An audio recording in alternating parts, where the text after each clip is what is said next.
Hey there, what's up? It is Kirsten here, and today I want to talk about calories. This is a super important topic for many of you. You've been emailing me or DMing me on Instagram and told me that I understand that I'm not supposed to undereat because this is very unhealthy for me. Maybe you lost your period, maybe you didn't, but you had other undereating symptoms such as no libido, constipation, hair falling out, constant fatigue, insomnia, and you know that you don't want to feel this way, but now you're trying to figure out, okay, how can I stay healthy but not gain any more weight? What is the number of calories that I can eat without putting on any more weight? And I know that this is really important thing for you, so I want to talk about it today. So let's get to it. Before we start talking about how many calories you can eat, I want to give you 3 things to think about. I went onto WebMD website and looked up the calories that are recommended for different ages of kids. What I found was really interesting. I'm going to read you from this paper. It says, children between ages 4 and 8 need 1,000 to 1,400 calories a day. Children between ages 9 and 13 need 1,600 to 2,200 calories a day. And then female between ages 14 and 30 need 1,800 to 2,400 calories a day. Now, this information might be pretty surprising for you, and especially when you look at your own eating habits and see that I have been eating way below these recommendations. Maybe you have been eating like a 3-year-old child, allowing yourself to eat only 1,000 calories a day. And this is no wonder why you have been having those symptoms that I just mentioned: hair loss, constipation, sleep issues, fatigue, because you just have not had enough energy in your body. Maybe you didn't undereat that severely, but you still ate maybe 1,500 calories. And even this is not enough for physically active women. If you are here watching my videos, there's a very good chance that you are physically active. You are either a runner, or you do HIIT workouts, or you lift weights, or you do something. So eating 1,500 calories really isn't such a big deal at all, yet we think that this is the highest number of calories that we can consume and not gain weight. If you find yourself eating that way, ask yourself, why am I doing this? I am not a toddler. I should really be eating more. I have so much more to take care of in my body. We have our periods, we have our cycles, we also have stressful jobs and other things in life that we have to take care of. And it's not okay to think that we should get by on a very low number of calories. The second important thing is the BMR, the basal metabolic rate. Everyone can go online and find an online calculator to see what their BMR is. It shows you how much you burn every day at rest. So this number does not take into account your activity, any activity, not only the workouts, but it also doesn't take into account your daily things. You're walking, you're working, you're grocery shopping, your anything, right? So this is only the number that you burn at rest. This is what your body needs in order to digest and keep your heart beating. So if you now take this number and use that as the maximum that you should eat in order to not gain weight, this is a really bad idea.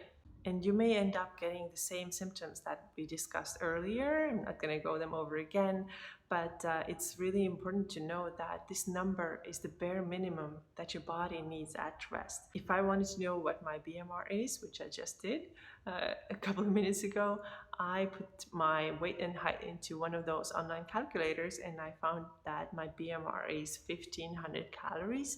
Now, if I started eating 1,500 calories a day, I would be starving like crazy. I couldn't do anything. I couldn't even work. I couldn't read or write or do any of those things that I want without being really fatigued. Maybe not at first when I start eating like that, but over time. So remember that a lot of times under eating doesn't start feeling terrible right away. It's going to take some time, but it's going to start feeling terrible at some point. Now, I could definitely not work out. I would be really exhausted, and if I was able to work out, I would not make any progress. And what is the purpose of working out? Is to make progress. I know a lot of people think that the only purpose of working out is weight loss, but actually, if you look at it from the healthy perspective, it is to keep your body healthy and maybe get stronger, right? Not only losing weight. It's absolutely critical that you eat more than this number is and never try to eat less than that. The third thing that's super important to know is that you don't have to get by on the lowest number possible. So let's say that you calculated your BMR and then you thought, okay, cool, I'm not eating this number, I'm gonna eat more calories than this number because I want to be smart about it and I'm gonna add my exercise to it. So let's say that you two found your BMR, your basal metabolic rate is 1500, and you think that, okay, maybe by exercising I burn additional 500 calories, and now I get to eat about 2000, and this is the max, this is the most I'm ever going to eat. And there's a problem with this way of thinking too, because we don't have to eat the least amount possible. It's actually very, very good for a female body to have something stored up. This is why there's nothing wrong in having stomach rolls. There's nothing wrong in having higher body fat percentage. You do not have to have 12% body fat percentage to be healthy. It's actually better for you to have something stored up. So the nature actually wants us to have something stored up. Maybe not in the modern world. This is not everyone's goal to make babies, but this is how it's biologically intended to be, so that we can create this really safe environment inside of us. And it's absolutely normal that we carry some body fat. So don't try to keep those numbers super, super low and try to get by on the least amount of calories possible. I would also say it's mentally very, very draining if you have to use your calorie calculators and trackers and all these things and make sure that you never eat more than 2000 calories a day. It's a huge source of stress, and your life is harder already because of that. So please stop doing it and allow yourself to eat freely. And let go of this idea that you have to be the skinniest person in the world, because you absolutely don't. And there's nothing wrong in having some belly fat and having some body fat on you. Now to the main question, how much can I eat without gaining weight? The answer to this question is it depends. This is not the answer that you want to hear. Nobody wants to hear that, but this is the honest answer, because it depends on your height and on your weight and your activity level. But the good news is that if your body is healthy and your metabolism is working properly, then you can eat much more than you think that you can eat and not gain weight. Here's an example. I know that I eat roughly between 2300 to 2600 calories a day, and I do not gain weight. I recovered from hypothalamic amenorrhea 2.5 years ago in May 2017, and after that my body weight continued to go up, and around December I was at my highest body weight, and after that it started dropping a little bit, and now it has been stable for almost 2 years. And I don't have to think about it. I don't have to restrict anything. I do eat chocolate every single day. I eat full meals. I snack a lot. And I'm sure I have some days when I'm eating less and other days when I'm eating more. But I never track and think, oh, this is the number that I cannot go over because then I'm going to gain weight. The bodies don't work that way. The bodies are really able to figure out, okay, I ate more one day, then I eat less, then I need less the next day. But I would say that on average, if I were to calculate the number, I would get like 2300 to 2600 on average, and my dress size has not changed for several years. But this is only possible because I am fully recovered from severe undereating and from severe overtraining and also hypothalamic amenorrhea. So when this happens, the body learns to use this energy that you're putting into it. It does not have to store everything and turn everything into fat.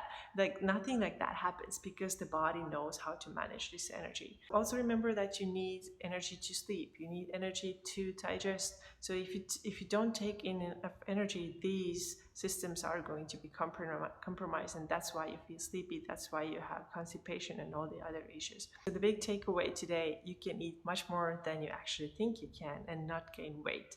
You can probably eat 2000 and more calories. If you're physically active, you can eat way more than that. There's absolutely no need to go to 1200 calorie diets. This is for kids, like I said, kids between ages 4 and 8 need this many calories, but you are a grown-up woman and you need more than that. And why not to eat more than that? And I promise you can eat your cake and you will not gain weight every time you even look at cake. Sometimes people tell me I'm only looking at carbs, looking at cake, and I'm turning my body is getting fat. No, this is not what's going to happen. If your body is metabolically healthy, it knows exactly what to do with these calories that you put into it. Of course, if you ate huge amounts of cakes every single day, then of course you would gain weight. But if you're physically healthy and also you use food mainly to fuel your body, also sometimes for fun, but mostly to fuel your body, then it does not matter if you had some cake here and there. Okay, I hope this was helpful for you. Let me know if you have any questions, and also please subscribe to my channel if you found this video helpful so you don't miss any videos I am sharing. Thank you. Bye bye.